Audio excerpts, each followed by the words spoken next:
नरेंद्र मोदी के नेतृत्व में विधानसभा लड़ेंगे, लोकसभा दोनों। नीतीश गायब। इनको बताना चाहिए युवराज से क्या क्या बात होती है, क्या समझौता है। 2024 के बाद ये दोनों क्या करेंगे, 24 में नीतीश को फिनिश करेंगे। 23 तारीख को राजभवन मार्च घेरेंगे, जीएसटी वापस लेने का, अग्निवीर वापस लेने का, गैस सिलेंडर 400 करने का, महंगाई कम करने का, पढ़ाई के सारे वस्तुओं पर से जीएसटी हटाने का, हेल्थ पर से जीएसटी हटाने का, और अपराध के खिलाफ राजभवन घेरेंगे। और 17 सितंबर से पूरे बिहार की जनता को हम बगहा से बताएंगे। 100-200 सालों से आज तक पुनर्वास के लिए जमीन नहीं मिल पाया।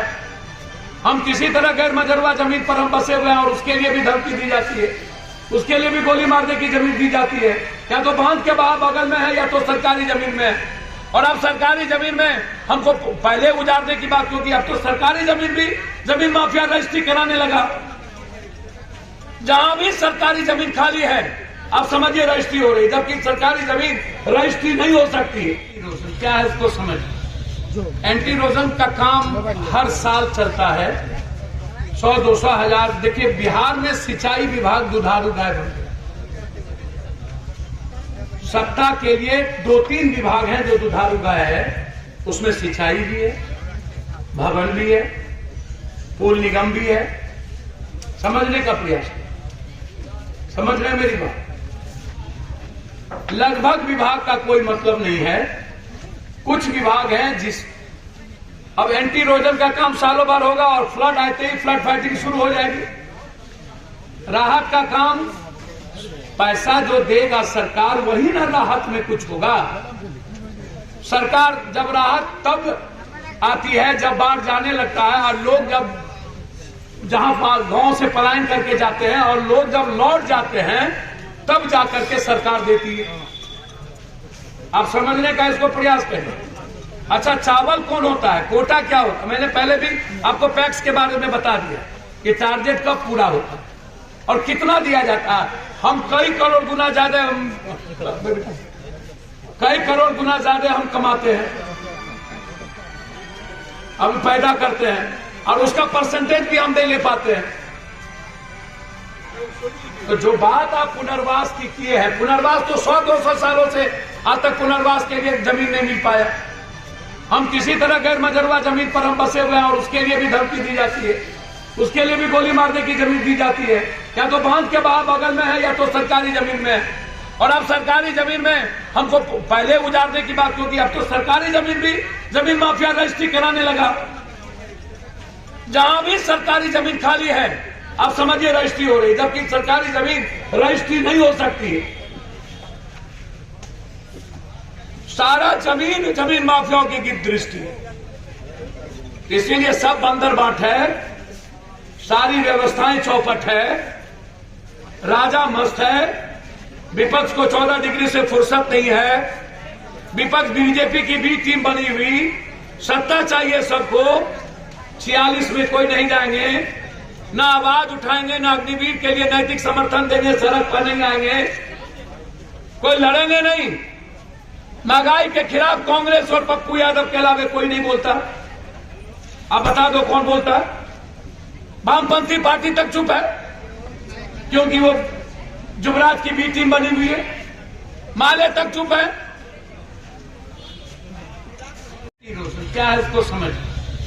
एंटी इरोजन का काम हर साल चलता है, 100-200 हजार। देखिए बिहार में सिंचाई विभाग दुधारू गाय बन गया। सत्ता के लिए 2-3 विभाग हैं जो दुधारू गाय है, उसमें सिंचाई भी है, भवन भी है, पुल निगम भी है। समझने का प्रयास, समझ रहे हैं मेरी बात। लगभग विभाग का कोई मतलब नहीं है। कुछ विभाग हैं जिस अब एंटी इरोजन का काम सालों भर होगा और फ्लड आते ही फ्लड फाइटिंग शुरू हो जाएगी।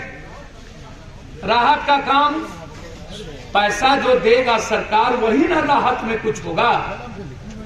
सरकार जब राहत तब आती है जब बाढ़ जाने लगता है और लोग जब जहां गांव से पलायन करके जाते हैं और लोग जब लौट जाते हैं तब जाकर के सरकार देती है। आप समझने का इसको प्रयास करें। अच्छा, चावल कौन होता है, कोटा क्या होता है? मैंने पहले भी आपको पैक्स के बारे में बता दिया कि टारगेट कब पूरा होता है और कितना दिया जाता है। हम कई करोड़ गुना ज्यादा हम कमाते हैं, हम पैदा करते हैं और उसका परसेंटेज भी हम ले पाते हैं। तो जो बात आप पुनर्वास की किए हैं, पुनर्वास तो 100-200 सालों से आज तक पुनर्वास के लिए जमीन नहीं मिल पाया। हम किसी तरह गैर मजरूआ जमीन पर हम बसे हुए हैं और उसके लिए भी धमकी दी जाती है, उसके लिए भी गोली मारने की जमीन दी जाती है। या तो बांध के बाहर बगल में है या तो सरकारी जमीन में है। और अब सरकारी जमीन में हमको पहले उजाड़ने की बात होगी, अब तो सरकारी जमीन भी जमीन माफिया रजिस्ट्री कराने लगा। जहां भी सरकारी जमीन खाली है आप समझिए रजिस्ट्री हो रही, जबकि सरकारी जमीन रजिस्ट्री नहीं हो सकती। सारा जमीन माफियाओं की दृष्टि है, इसीलिए सब बंदर बाट है, सारी व्यवस्थाएं चौपट है, राजा मस्त है। विपक्ष को 14 डिग्री से फुर्सत नहीं है। विपक्ष बीजेपी की भी टीम बनी हुई, सत्ता चाहिए सबको। 46 में कोई नहीं जाएंगे, ना आवाज उठाएंगे, ना अग्निवीर के लिए नैतिक समर्थन देंगे, सड़क पर नहीं आएंगे, कोई लड़ेंगे नहीं।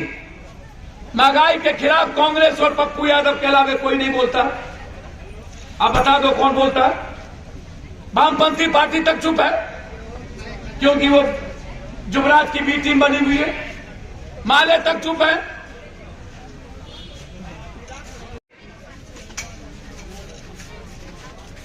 अपराध पर कभी कोई बात नहीं करता है। अपराधियों के खिलाफ कोई नेता को बोलते देखे हो और अपने अपने जात के अपराधियों का नाम लेते हुए देखे हो? क्योंकि वोट वही दिलवाता है। जब अपराधी माफिया ही वोट दिलवाएगा तो नेता अपराधियों के खिलाफ बात करेगा। अपराधी को अंडा की तरह सेवा जाता है, पोसा जाता है। उसे लगता है कि उस जात का वोट इस गांव के किसी अपराधी को पकड़ लो हमको मिल जाए, माफिया को पकड़ लो हमको मिल जाए। भला आदमी वोट नहीं दिला सकता। बात खत्म, यही स्थिति है। इसीलिए हमारे पार्टी ने जो धरना दिया, वीडियो साहब, सीओ साहब को मेमोरेंडम मिल गई, उस पर उन्होंने कार्रवाई करने का आश्वासन दिया है।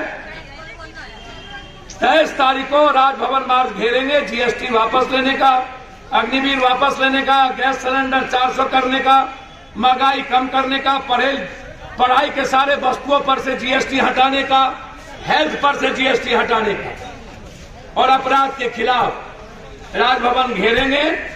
और 17 सितंबर से पूरे बिहार की जनता को हम बगहा से बताएंगे एक एक घटना, बिहार की 40 सालों में हम कहां पहुंचे, आज रोजगार की क्या स्थिति है, आत्महत्या पर हम मजबूर हैं, नाइजीरिया और सोमालिया से हम ऊपर जा चुके हैं। ये सारी घटना हम लोग बताएंगे, डॉलर की स्थिति बताएंगे।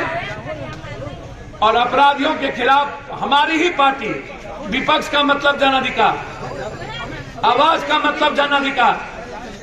मैं धन्यवाद दूंगा प्रखंड अध्यक्ष को और यहाँ के मटिहानी के नेताओं को और जिला के नेताओं की, कि उन्होंने पदयात्रा करके इस ब्लॉक के मुद्दों को उन्होंने उठाने का काम किया। शुक्रिया।